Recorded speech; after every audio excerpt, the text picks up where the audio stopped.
A 3-year-old girl did something that trained firefighters said was impossible. She saved a police dog's life when adults couldn't, and what happened next defied everything experts know about K-9 behavior.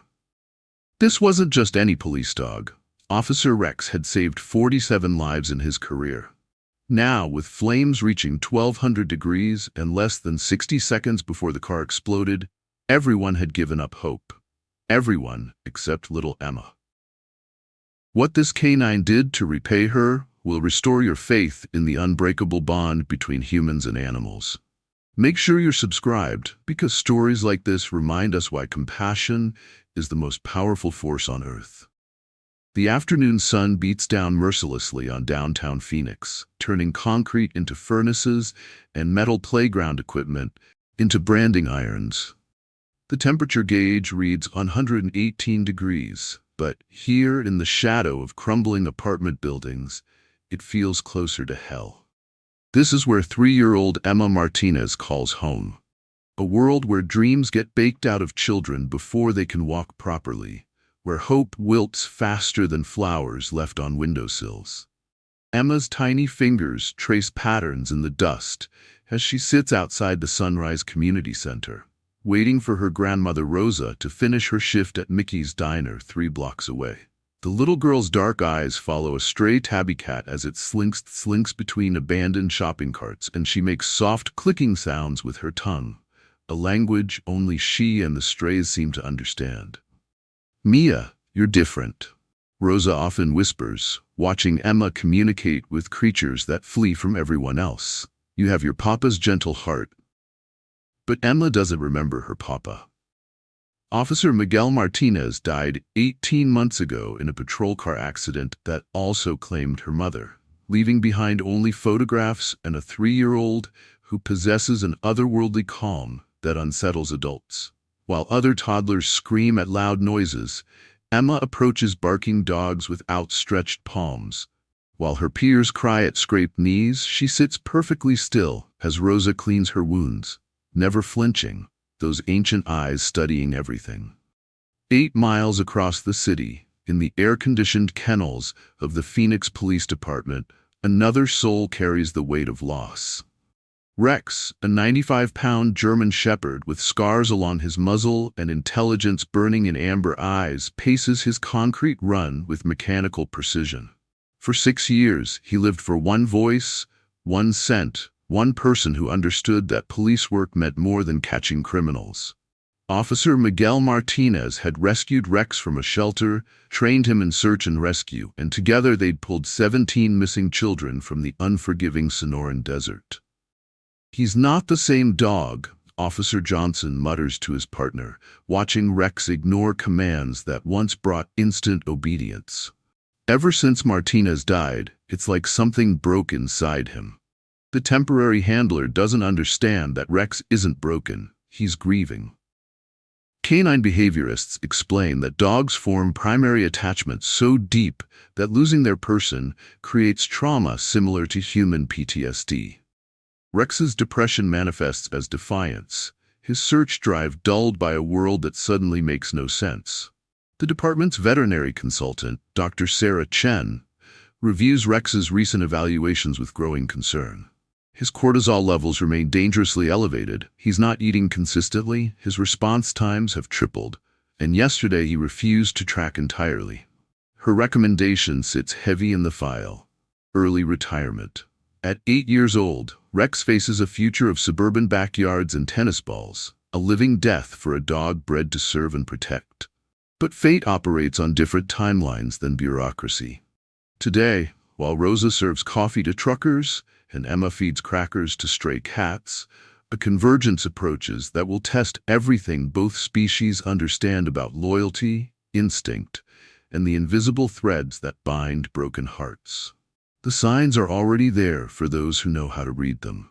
Emma keeps drawing pictures of dogs in the community center's art corner. Always the same dog, always black and tan, always with intelligent eyes that seem to watch from the paper. Rex has begun displaying a behavior his trainers can't explain. He sits facing southeast for hours, toward downtown, toward a little girl he's never met, but whose father's scent still clings to the uniform hanging in an evidence locker. Neither knows that their worlds are about to collide in a moment that will prove sometimes the deepest wounds create the strongest bonds. The first sign of trouble is the smell. Acrid, chemical, wrong. Officer Johnson's patrol car sits idling outside the Sunrise Community Center when smoke begins curling from beneath the hood like fingers of death reaching toward the merciless Arizona sky. What starts as a thin wisp becomes a billowing cloud in seconds, and suddenly Johnson is yanking the door handle, shouting commands that Rex, trapped in the back compartment, cannot possibly obey. The electric locks have failed. The partition that separates Rex from the front seat has become his cage, and the metal is already growing hot to the touch. Johnson pounds the rear window with his baton, his voice cracking as he screams Rex's name, but the reinforced glass is designed to keep suspects in, not to let desperate handlers break their partners out. The German Shepherd's amber eyes meet Johnson's through the smoke-darkened window, and in that moment, both dog and man understand the mathematics of disaster. Gasoline pools beneath the vehicle now, spreading like liquid death across the asphalt. The leak started small, maybe a pinhole in the fuel line caused by the engine fire, but heat expands everything, and what began as droplets becomes a stream, then a river flowing toward storm drains and parked cars. The smell of fuel mingles with burning plastic and rubber, creating a toxic cocktail that makes bystanders gag and retreat. 50 yards away, Emma Martinez stops mid-swing on the playground equipment, her small hands gripping rusted chains as she watches smoke billow skyward. Something deep in her 3-year-old consciousness recognizes the wrongness of the scene, the way animals sense earthquakes before seismologists detect the first tremor. She slides off the swing without a sound, her bare feet hitting sun-baked sand, and begins walking toward the chaos with the purposeful stride of someone twice her age. The fire department arrives with sirens wailing and lights strobing, but Fire Captain Williams takes one look at the scene and his weathered face hardens into grim professional calculation. 20 years of experience has taught him to read disasters like other people read books, and this story is already writing its tragic ending. The fuel spill has spread too wide, the car sits too close to other vehicles, and the wind is pushing flames in directions that make approach routes suicide missions. His radio crackles with urgent updates from dispatch, but Williams is already making the calls that will haunt him. Water pressure drops when multiple trucks respond to the same grid, and right now, 3 other emergencies are pulling resources across the city. 2 pumper trucks instead of 4. 1 ladder company instead of 2. Mathematics written in blood and measured in seconds that no one has to spare. Rex begins showing the first signs of smoke inhalation. His breathing becomes labored, visible even through the tinted rear window. Thermal dynamics experts later explain that car interiors can reach 200 degrees Fahrenheit within minutes during engine fires. But Rex doesn't need scientific knowledge to understand that each breath burns a little more, that the world is growing darker around the edges despite the flames growing brighter. Johnson makes his desperate move, charging toward the patrol car with a fire extinguisher grabbed from a nearby building.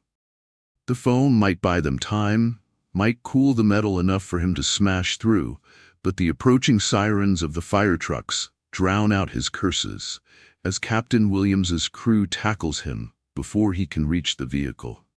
Professional firefighters know that heroics usually create more casualties, not fewer, and Johnson's burning desire to save his partner cannot override basic safety protocols. The evacuation perimeter expands as more gasoline pools beneath adjacent vehicles.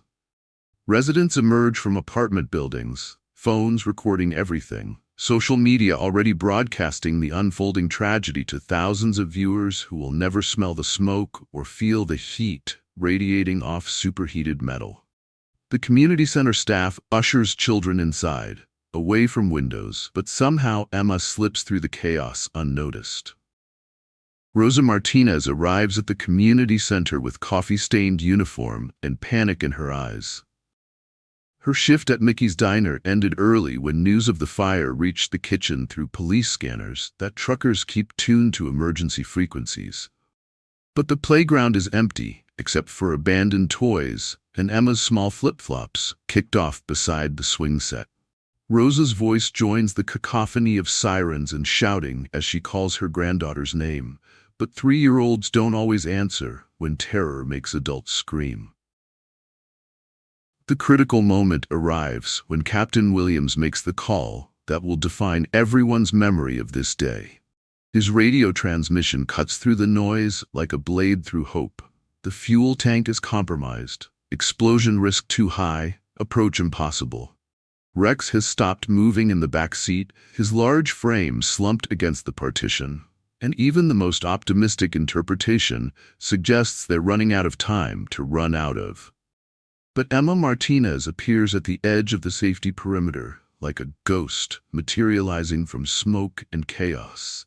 Her dark hair whips around her face in the wind, created by rising thermals, and her small form seems impossibly fragile against the backdrop of emergency vehicles and uniformed professionals. Adults notice her and begin shouting warnings, their voices urgent and commanding, but Emma's attention fixes on something none of them can see: the faint outline of a dog's silhouette visible through smoke-darkened glass. Every expert voice, every professional instinct, every rational calculation screams the same message. Death waits in multiple forms around that burning patrol car, and a 3-year-old child walking toward certain catastrophe represents the worst possible outcome of an already impossible situation. But Emma takes another step forward anyway, guided by instincts older than training and deeper than fear. The heat hits Emma like a physical wall as she approaches the burning patrol car, waves of superheated air distorting everything beyond the flames into liquid mirages. The metal door handle glows cherry red in the afternoon sun, hot enough to brand flesh in milliseconds, hot enough that seasoned firefighters wouldn't dare touch it, even with protective gloves. But 3-year-old Emma Martinez reaches for it anyway, her tiny fingers extending toward metal that physics says should destroy her on contact. Behind her, a chorus of adult voices screams warnings that bounce off her small frame like stones off water. Captain Williams shouts coordinates to his crew while simultaneously radioing for medical units, his 20 years of experience calculating casualty scenarios in real time. Officer Johnson breaks free from restraining hands and sprints toward the car. But the expanding pool of gasoline creates a no-man's land that even desperation cannot cross. Rosa Martinez's voice cuts through the chaos, calling her granddaughter's name with a mother's terror that transcends language and reaches straight into the primitive brain, where love and fear wrestle for control. But Emma doesn't turn around. Something deeper than hearing guides her now, something that has nothing to do with the rational world of safety perimeters and professional protocols. Her small hand touches the door handle, and impossibly, miraculously, it doesn't burn her. Later investigation will reveal that the electronic locking mechanism chose that exact moment to fail completely, the superheated metal expanding just enough to pop the mechanism that had trapped Rex inside his mobile prison. The door swings open with a groan of tortured metal, releasing a cloud of black smoke that would choke a grown man in seconds. Rex lies motionless against the far door, his massive frame folded into the space like broken machinery, his amber eyes closed, his chest barely rising and falling in the rhythm of a system shutting down. Smoke inhalation in dogs creates the same deadly spiral as in humans. Oxygen starvation leads to unconsciousness, unconsciousness leads to respiratory failure, and respiratory failure leads to the kind of silence that Captain Williams recognizes from too many scenes like this one. Emma's voice cuts through the toxic air with a clarity that defies explanation. She speaks to Rex not as a child speaks to a pet, but as one soul recognizes another across the vast darkness of grief and loss. Her words carry something that veterinary behaviorists will later struggle to explain. A tonal quality that bypasses Rex's conscious mind and speaks directly to instincts buried deeper than training, deeper than trauma, deeper than the depression that has consumed him since Miguel Martinez died 18 months ago. Rex's eyes flutter open, not with the glazed confusion of smoke inhalation, but with the sharp focus of recognition.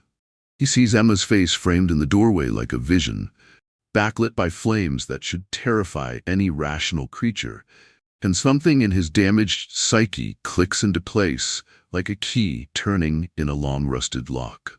This child carries scents he knows, sounds that resonate in memories older than his grief, and suddenly his purpose crystallizes with the clarity that only German shepherds possess when duty calls louder than death.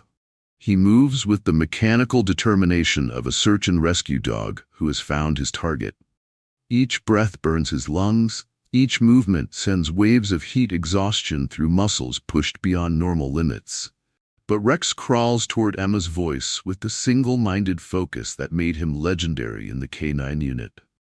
His claws scrape against heated metal, his body protests every inch of progress, but some invisible thread pulls him forward through smoke that would have killed him minutes ago. Emma backs away from the car as Rex emerges, her small hands guiding his massive head toward cleaner air, toward safety, toward a future neither of them could have imagined when this day began. But 10 feet from the patrol car, Rex's strength finally abandons him.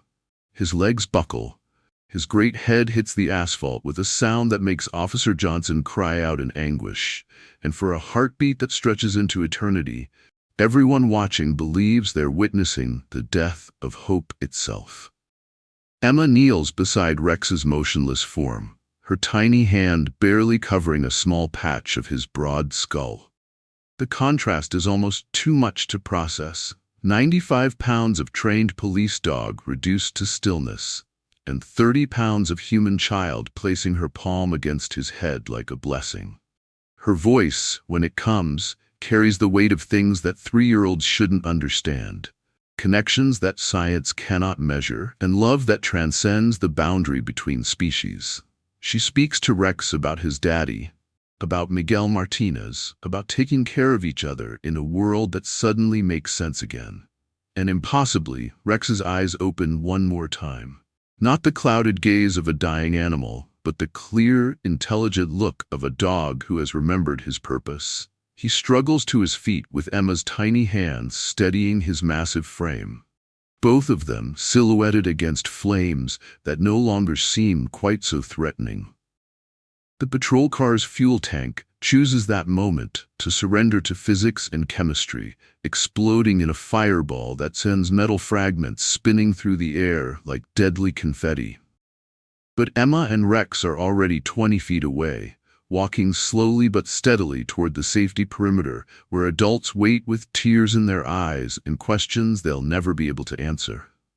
The explosion lights up the afternoon sky, marking the end of one story and the beginning of another, marking the moment when 2 broken hearts discovered they could heal each other simply by refusing to let go. The paramedics arrive expecting to treat a traumatized child and a smoke-damaged police dog. But what they find defies every protocol in their emergency response manual. Rex positions himself between Emma and the approaching medical personnel with the calculated precision of a bodyguard, his amber eyes alert and focused in a way that Officer Johnson hasn't seen since Miguel Martinez died. The German Shepherd allows the EMTs to examine Emma only after she places her small hand on his head and whispers reassurances in the same calm voice that called him from certain death just minutes earlier. The bystander video that goes viral within hours captures something that animal behaviorists will study for years to come.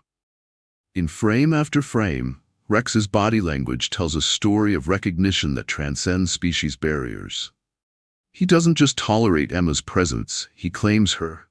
The way police dogs claim their handlers, the way pack animals claim their family. His positioning, his alertness, his protective stance all signal a bond that formed not over months of training, but in the span of heartbeats between life and death. Johnson watches the paramedics work and finally understands what he's been missing for 18 months. Rex's depression, his defiance, his refusal to bond with new handlers, none of it was about rebellion or trauma. It was about waiting. Somehow, impossibly, this 8-year-old German Shepherd knew that his true purpose lay not in the past with Miguel Martinez, but in the future with Miguel's daughter. The mathematics of loyalty don't always make sense to human logic, but they make perfect sense to a dog who spent his career finding lost children in impossible circumstances. Rosa Martinez arrives as the EMTs are declaring both Emma and Rex remarkably unharmed, considering what they've just survived. She expects to find her granddaughter traumatized, expects to deal with weeks of nightmares and regression, but instead, she finds Emma sitting calmly beside a police dog who watches her every breath with the intensity of a guardian angel. When Rosa tries to separate them, Rex's low whine stops her cold. Not aggressive, but pleading, the sound of a soul asking permission to love again. The conversation that follows happens in hushed tones between Rosa, Officer Johnson, and Captain Williams, but its implications ripple outward like stones thrown into still water. Bureaucracy says Rex should return to the police kennels for evaluation and eventual retirement to a suburban family with a fenced yard and tennis balls. But bureaucracy didn't watch a 3-year-old girl walk through fire to save a dog she'd never met. Didn't see the recognition in Rex's eyes when Emma's voice called him back from the edge of death. Within a week, paperwork that usually takes months moves through the system with unprecedented speed. Rex's official adoption by the Martinez family becomes a news story that captures hearts across Phoenix and beyond.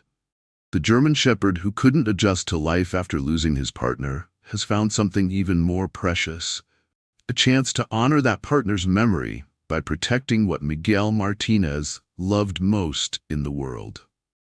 The transformation in both Emma and Rex happens gradually, then all at once. Emma's nightmares about her parents' accident begin to fade as Rex positions himself beside her bed each night, his steady breathing and warm presence creating a security she hasn't felt since she was 18 months old.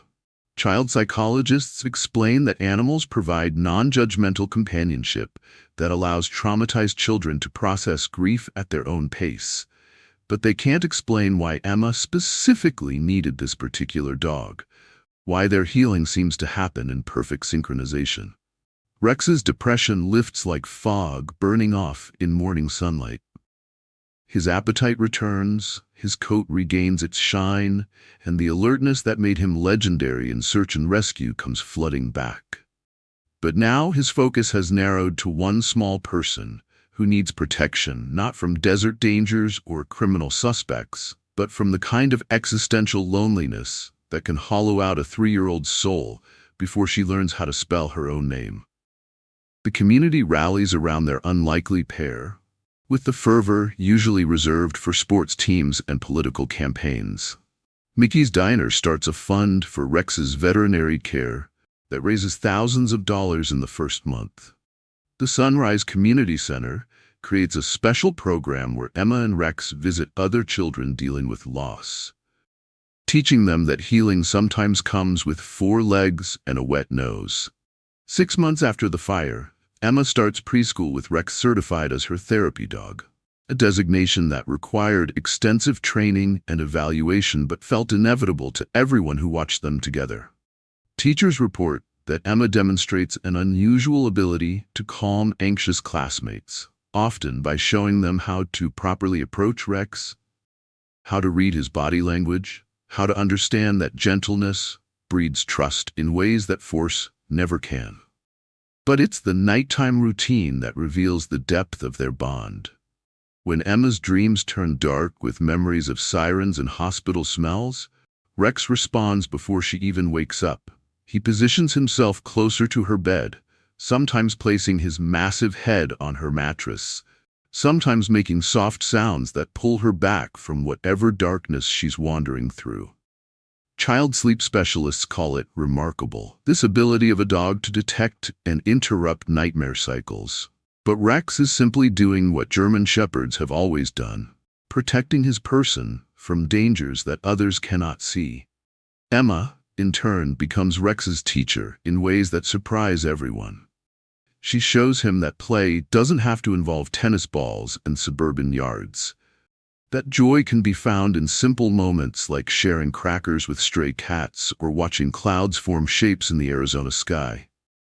She gives him something that police work never could: the freedom to be gentle, to be vulnerable, to love without the weight of life or death decisions hanging over every interaction. Their story spreads beyond Phoenix, beyond Arizona, becoming one of those rare tales that reminds people why they believe in connections that transcend logic. Rex has found his new calling, not as a retired police dog learning to fetch newspapers, but as the guardian of Miguel Martinez's greatest legacy, a little girl who walked through fire to save him, who gave him permission to love again, who proved that sometimes the most important rescues happen not in burning buildings or desert searches, but in the quiet moments when two broken hearts decide to heal each other. This story shows us that love transcends species, age, and even death itself. Rex recognized something in Emma that adults couldn't see: the connection to his fallen partner. Sometimes the smallest hands carry the biggest hearts. Emma's fearless compassion saved Rex, but Rex's loyal protection saved Emma right back. In a world that often feels dark, remember that healing happens when we're brave enough to reach out to those who need us most. If this story touched your heart, subscribe for more incredible tales of human-animal bonds that will restore your faith and love. Share this video with someone who needs to believe in miracles today, and tell us in the comments, have you ever witnessed an unbreakable bond between a child and an animal? Your story might be our next video. Ring that notification bell, because stories like Emma and Rex's remind us why compassion changes everything.